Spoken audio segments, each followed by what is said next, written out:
With air travel at Westchester County Airport, as elsewhere, way down because of the COVID-19 virus, instead of repaving the main runway on an overnight schedule spread out over 3 months, it was decided to close the runway and do the job all at once in 3 weeks.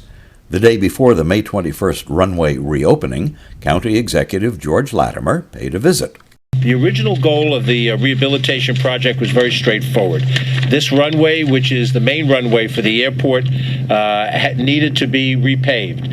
In round numbers, it's about a 20-year period of time between repaving runways, and it came to pass that this was the time for us to do this. The runway project, as you can see, is a little more complicated than doing a repaving of a street in your neighborhood.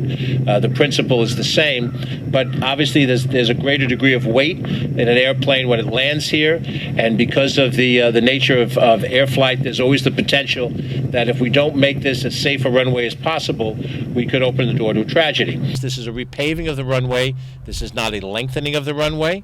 This is not a strengthening of the runway. If you made this a stronger runway to allow for heavier equipment to come in, if you made this a longer runway to allow for heavy equipment to come in, those would be concerns about expansion of the airport. But when you repave what you have here to make it safe for those planes that already use it, that do land on it, then you're doing something that's a matter of safety, not a matter of expansion. And I know that there's always a lot of sensitivity to anything that happens here for some of the neighbors who see the concerns about expansion at hand. This is not that. This was an opportunity to do something. The Board of Legislators had a discussion about this last year when the county's portion of bonding was put into place. And so now in the implementation of that decision, we have reached the day at which this is finalized and open. We got 1,900 employees here that depend on this runway.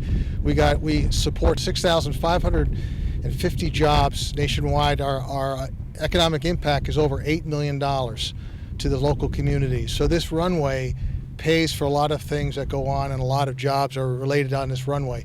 We must maintain it. We must keep it in tip-top shape at all times.